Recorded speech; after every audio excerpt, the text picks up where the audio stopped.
Welcome. My name is Mr. Garcia. I am the medical assistant instructor and phlebotomy instructor here at El Monte Adult School.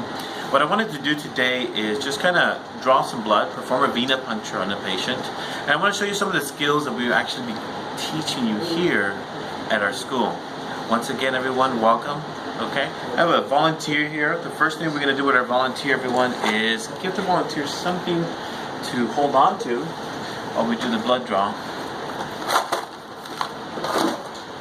Okay, hold on here, please. This is not always necessary, but you want to make this part of your routine. You're going to have patients that are going to have a little bit of arthritis, or they're going to want to squeeze too much, and this is a good thing to do. Okay. Second thing is that I'm already using the patient's non-dominant arm. I'm going to apply the tourniquet 3 to 4 inches from the puncture site. Okay.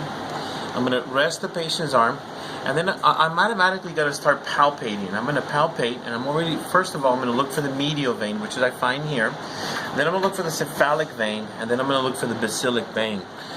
Typically, we use the medial vein. Okay, this is the choice.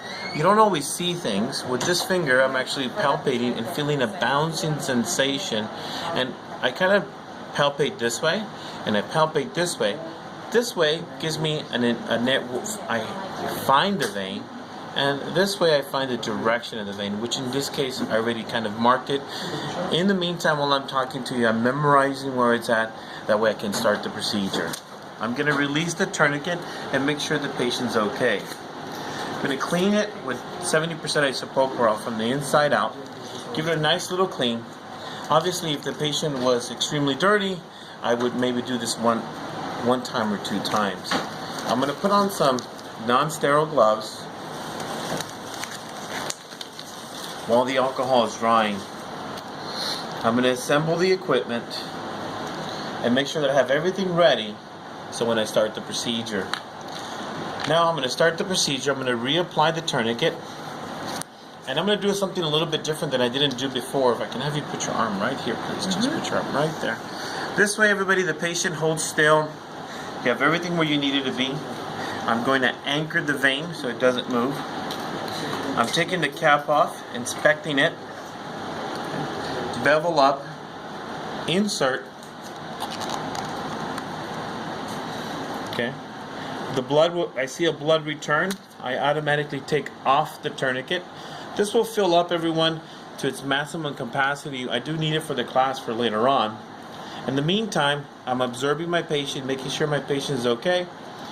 Take the tube out. 6, 7, 8. Apply the alcohol. Apply the gauze. Activate the safety device.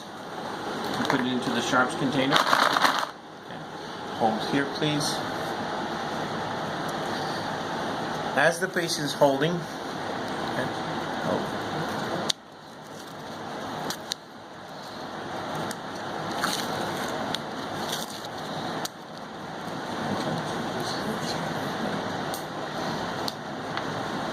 relax your hand. And once again, everyone, this is Mr. Garcia from El Monte Adult School.